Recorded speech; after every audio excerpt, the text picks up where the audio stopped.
Hello, ಎಲ್ಲರಿಗೂ ನಮಸ್ಕಾರ. Welcome back to my channel. Friends, ಇವಾಗ ನಾನು ಎಲ್ಲಿಗೆ ಹೋಗ್ತಾ ಇದ್ದೀನಿ ಅಂತ ನೀವು ನೋಡ್ತಾ ಇರ್ಬೋದು. ಸಂಜೆ 7 ಗಂಟೆ ಆಗಿದೆ. ಇವಾಗ ನಾನು ಮನೆ ಹತ್ರನೇ ಇರ್ತಕ್ಕಂತಹ ಒಂದು ಸೂಪರ್ ಮಾರ್ಕೆಟಿಗೆ ಕೆಲವೊಂದು ಸಾಮಗ್ರಿಗಳು ಬೇಕಾಗಿತ್ತು. ಸೊ ತೊಗೊಂಡು ಬರೋಕ್ಕೆ ಅಂತ ಹೋಗ್ತಾ ಇದ್ದೀನಿ. ಬನ್ನಿ, ನಿಮಗೂ ಕರ್ಕೊಂಡು ಹೋಗ್ತೀನಿ. ಇಲ್ಲೆಲ್ಲ ಹೇಗಿರುತ್ತೆ ಅಂತ ತೋರಿಸ್ತಾ ಹೋಗ್ತೀನಿ. ಈ ಶಾಪ್ ಬಂದು ಇವಾಗ ನಾವಿರ್ತಕ್ಕಂಥದ್ದು ಶಾರ್ಜಾದಲ್ಲಿ. ಬನ್ನಿ, ನಮ್ಮ ಫ್ಲೋರ್ ಬಂದು 6th ಫ್ಲೋರಲ್ಲಿ ಇರೋ ಕಾರಣದಿಂದ ನಾವು ಡೈಲಿ ಲಿಫ್ಟಲ್ಲೇ ಅಡ್ಡಾಡ್ತೀವಿ. ನೀವು ನನ್ನ ಕೈಯಲ್ಲಿರ್ತಕ್ಕಂತಹ ಈ ಒಂದು ಗಾಡಿ ನೋಡ್ಬೋದು. ಇದು ನಮ್ಮದೊಂದು ರಥ. ತುಂಬ ಸಾಮಾನುಗಳನ್ನು ತರಬೇಕಾದಾಗ ನಾವಿಲ್ಲಿ ಈ ಟ್ರಾಲಿ ಬ್ಯಾಗನ್ನು ತೆಗೆದುಕೊಂಡು ಹೋಗ್ತೀವಿ. ಕವರ್ಗಳು, ಬ್ಯಾಗ್ಗಳನ್ನು ಯೂಸ್ ಮಾಡೋ ಬದಲು ಈ ಥರದನ್ನು ತೆಗೆದುಕೊಂಡು ಹೋಗ್ತೀವಿ. ಸೊ ಇದು ವೆಯ್ಟನ್ನು ಜಾಸ್ತಿ ಹಿಡಿಯುತ್ತೆ. ಇಲ್ಲೆಲ್ಲ ರೋಡು ಚೆನ್ನಾಗಿರೋದ್ರಿಂದ ನಾವು ಕೈಯಲ್ಲಿ ಹಾಗೆ ತಳ್ಕೊಂಡು ಬಂದುಬಿಟ್ರೆ ಆಯಿತು.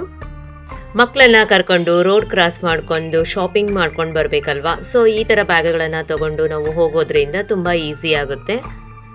ಇದು ಬಂದು ಅಲ್ ಮದೀನಾ ಅಂತ ಒಂದು ಸೂಪರ್ ಮಾರ್ಕೆಟು. ಇಲ್ಲಿ ನಮಗೆ ಎಲ್ಲ ರೀತಿಯಾಗಿರ್ತಕ್ಕಂತಹ ಸಾಮಾನುಗಳು ಸಿಗುತ್ತೆ. ಶಾಪ್ ಒಳಗೆ ಬಂದ ತಕ್ಷಣ ಈ ಥರ ಟ್ರಾಲಿ ಗಾಡಿ ಸಿಗುತ್ತೆ. ಇದನ್ನು ತೆಗೆದುಕೊಂಡು ಬರಬೇಕು. ಇದರಲ್ಲೇ ನಾವೆಲ್ಲ ಸಾಮಗ್ರಿಗಳನ್ನು ತೆಗೆದುಕೊಂಡು ನಂತರ ಬಿಲ್ಡಿಂಗಿಗೆ ಹೋಗಬೇಕಾಗತ್ತೆ. ಇಲ್ಲಿ ನೀವು ನೋಡ್ಬೋದು, ಈ ಥರ ಎಲ್ಲ ಹತ್ರನೂ ಪ್ಲಾಸ್ಟಿಕ್ ಕವರ್ಗಳನ್ನು ಇಟ್ಟಿರ್ತಾರೆ. ನಮಗೆ ಎಷ್ಟು ವೆಜಿಟೇಬಲ್ಸ್ ಬೇಕೋ ಅಷ್ಟು ವೆಜಿಟೇಬಲ್ಸ್ನ ನಾವು ತಗೋಬಹುದು. ಅಷ್ಟಕ್ಕೆ ಎಷ್ಟಾಗುತ್ತೋ ಅಷ್ಟು ಬಿಲ್ಲನ್ನು ಮಾಡಿ ಕೊಡ್ತಾರೆ. ನಮ್ಮಲ್ಲಿ ಈ ಥರ 1/4 kg, ಅರ್ಧ kg ಇಷ್ಟೇ ತಗೋಬೇಕು ಅನ್ನೋ ಒಂದು ರೂಲ್ ಏನಿಲ್ಲ. ತರಕಾರಿಗಳು ತುಂಬ ಫ್ರೆಶ್ ಆಗಿ ಚೆನ್ನಾಗೇ ಸಿಗುತ್ತೆ. ಆದರೆ ನಮ್ಮ ಭಾರತದ ರೇಟಿಗಿಂತ ಇಲ್ಲಿ ರೇಟಿಗೆ ಕಂಪೇರ್ ಮಾಡ್ಕೊಂಡ್ರೆ 3 ಪಟ್ಟು ಹೆಚ್ಚಾಗಿರುತ್ತೆ. ಇನ್ನೊಂದು ಸರಿ ನಾನು ಡೀಟೇಲ್ ಆಗಿ ನಿಮಗೆ ರೇಟ್ಗಳ ಬಗ್ಗೆ ತೋರಿಸ್ತೀನಿ. ಇಲ್ಲಿ ಕೇವಲ ನಮ್ಮ ಭಾರತದಿಂದ ಬಂದಿರತಕ್ಕಂತಹ ತರಕಾರಿ ಮಾತ್ರ ಇರೋದಿಲ್ಲ, ಬೇರೆ ದೇಶಕ್ಕೆ ಸಂಬಂಧಿಸಿದಂತಹ ವೆಜಿಟೇಬಲ್ಸ್ ಕೂಡ ಇರುತ್ತೆ. ಹಾಗೆ ಈ ಏರಿಯಾ ನೋಡ್ಬೋದು, ಇಲ್ಲಿ ಫುಲ್ ಆಗಿ ಡೈರಿ ಪ್ರಾಡಕ್ಟ್ಸ್ ಇರುತ್ತೆ. ಹಾಲು, ಮೊಸರು, ಬೆಣ್ಣೆ, ತುಪ್ಪ, ಜ್ಯೂಸ್ ಎಲ್ಲ ಥರದ್ದು ಇರುತ್ತೆ. ಅದರಲ್ಲೂ ತುಂಬ ವೆರೈಟಿಯಾಗಿ ಸಿಗುತ್ತೆ. ನಮ್ಗೆ ಯಾವುದು ಬೇಕೋ ಅದನ್ನು ನಾವು ತಗೋಬಹುದು.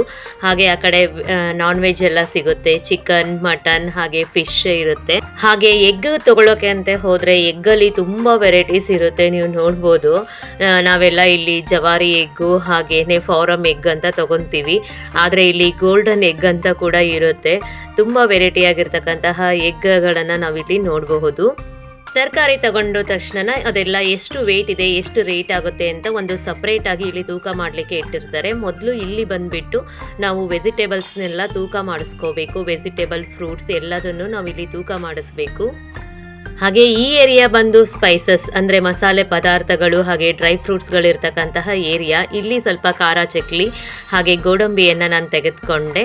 ನನ್ನ ಶಾಪಿಂಗ್ ಇಲ್ಲಿಗೆ ಮುಗೀತು. ಇವಾಗ ಮನೆ ಕಡೆಗೆ ಬಿಲ್ ಹಾಕಿಸ್ಕೊಂಡು ಹೋಗ್ತಾ ಇದ್ದೀನಿ. ಮತ್ತೆ ನಿಮಗೆ ಸಿಗ್ತೀನಿ. Bye bye, take care.